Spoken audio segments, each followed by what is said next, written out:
ডালটা কিন্তু মানে আধ বাটা না, মানে পুরোটাই পেস্ট হবে। আমি এই ডাল বাটাটাকে পুরোটাই পেস্ট করে নিব, একদম ঘন পেস্ট যেটা ওইটা।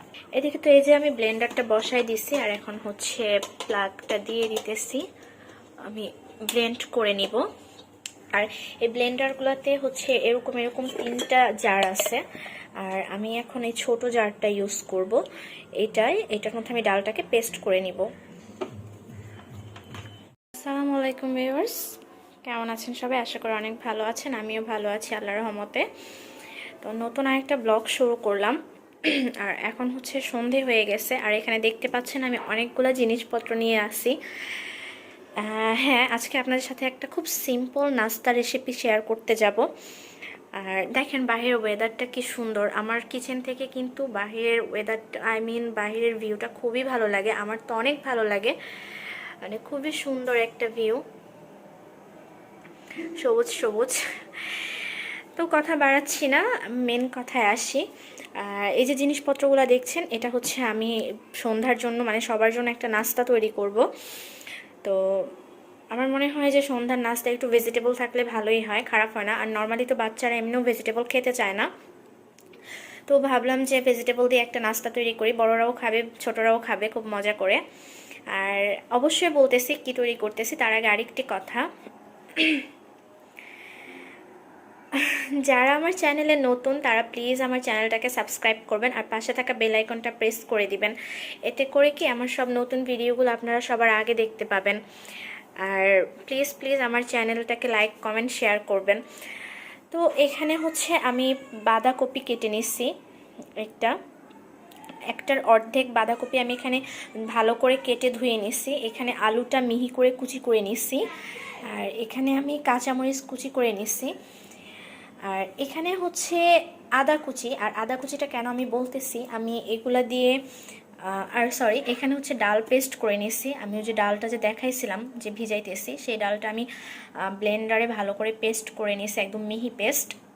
এখানে 1 কাপ পেঁয়াজ নিয়েছি, আর হচ্ছে এখানে চালের গুঁড়া নিচ্ছি, অল্প পরিমাণে চালের গুঁড়া নিচ্ছি, কারণ আমি তৈরি করতে যাচ্ছি মানে ভেজিটেবল পাকোড়া, যেটা বাঁধাকপি আলুর পাকোড়া সেটা।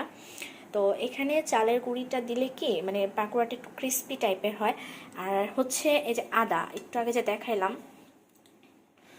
তো আমার কাছে পাকোড়ার মধ্যে হচ্ছে আদাটা দিলে খুব ভালো লাগে, কামড় লাগলে একটু ভালো লাগে, মানে অন্যরকম একটা ফ্লেভার আসে। এর জন্য আমি এখানে আদাটা ব্যবহার করতেছি। আর অবশ্যই আমি রেসিপিটা শেয়ার করব আপনাদের সাথে। আর এখানে আমি একটা খালি বোল নিয়ে নিছি, কারণ ইনগ্রিডিয়েন্টগুলো আমি একসাথে মিক্স করব এর জন্য। তার আগে আমি একটু চা বানিয়ে নিই, কারণ চা খাবো, আমার চা না খেলে তো একদমই ভালো লাগে না।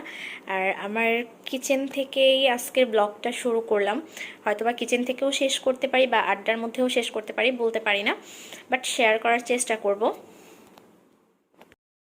রেসিপি শেয়ার করার আগে আমি একটু চা খেয়ে নিই।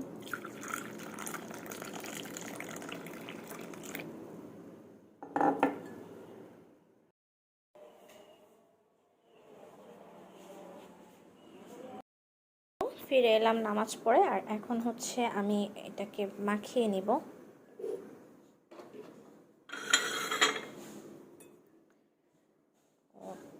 প্রথমে আমি এখানে বাটিটা বসিয়ে নিলাম, আর এখন হচ্ছে পেঁয়াজটা দিয়ে দিব।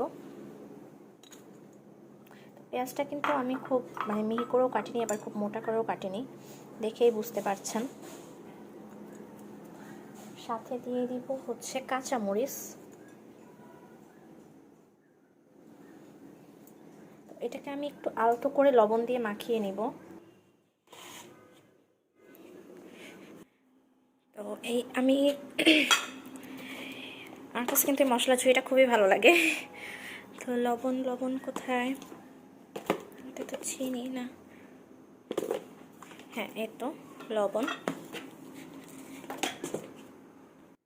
এখানে আমি পরিমাণ মতো লবণ নিয়ে আলতো করে মাখিয়ে নিব, কারণ এটা কিন্তু পানি ছেড়ে দেয়, পেঁয়াজ কিন্তু বেশি মানে জোরে জোরে মাখালে পানি ছেড়ে দেয়, তো সেক্ষেত্রে কিন্তু পাকোড়াটা মানে মচমচে হবে না, ক্রিস্পি হবে না।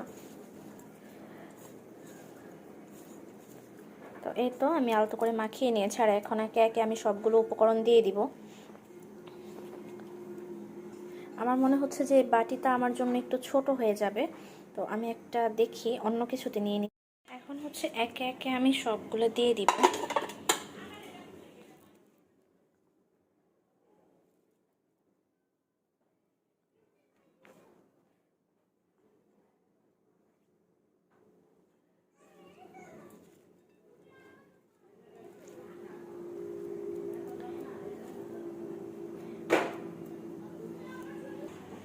আমি এখানে হালকা একটু মরিচ গুঁড়ো দিয়ে দিলাম,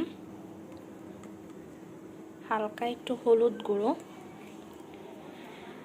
আর হচ্ছে এখন আমি এখানে আদা কুচিটা অ্যাড করে দিব। তো এটাকে এভাবে মাখানোর পরে আমি এখানে যেহেতু চালের গুঁড়া ইউজ করতেছি, আপনাদের কাছে যদি চালের গুঁড়া না থাকে সেক্ষেত্রে কিন্তু আপনারা যে বেকিং পাউডার বলে না, কর্নফ্লাওয়ারটা ইউজ করতে পারেন। আর এখানে আমি ডাল পেস্টটা ইউজ করতেছি, চাইলে কিন্তু আপনারা বেসন ইউজ করতে পারেন। তো এখন হচ্ছে আমি ডালের যে পেস্টটা আছে সেটা অর্ধেকটা পরিমাণ দিয়ে দিব আমি থিকনেসটা বোঝার জন্য, যে অ্যাকচুয়ালি থিকনেসটা কীরকম হয়।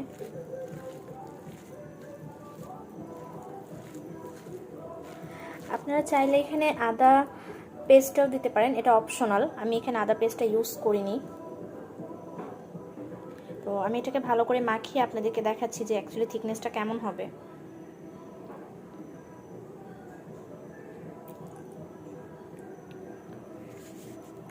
আমি এটা মাখিয়ে নিছি, আমার কাছে মনে হচ্ছে যে আর একটু ডাল পেস্ট লাগবে, বাট এই মুহূর্তে যেহেতু আমার কাছে ডাল পেস্ট নেই, সো আমি এখানে একটু বেসন ইউজ করেছি। আর এখন একটা ডিম ফেটিয়ে আমি দিয়ে দিব, এটা অপশনাল, চাইলে আপনারা দিতেও পারেন নাও দিতে পারেন। আচ্ছা, আমার এটা মাখানো শেষ, আর এটা থিকনেসটা অনেকটা এরকম হবে যাতে এরকম একটা শেপ করা যায়। তো আমি এদিকে চুলায় কিন্তু তেলটা বসাই দিছি, তো তেলটা গরম হলে আমি এটা দিয়ে দিব।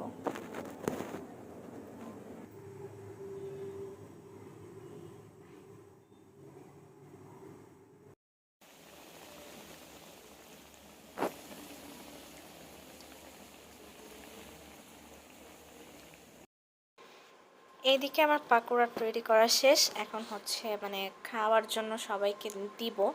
তো আমি খুব ইজিলি রেসিপিটা দেখিয়ে দিলাম, আশা করি ভালো লাগবে। আর ভালো লাগলে প্লিজ একটা লাইক কমেন্ট শেয়ার করে দিবেন, আর চ্যানেলটা কিন্তু নতুনরা সাবস্ক্রাইব করতে ভুলবেন না।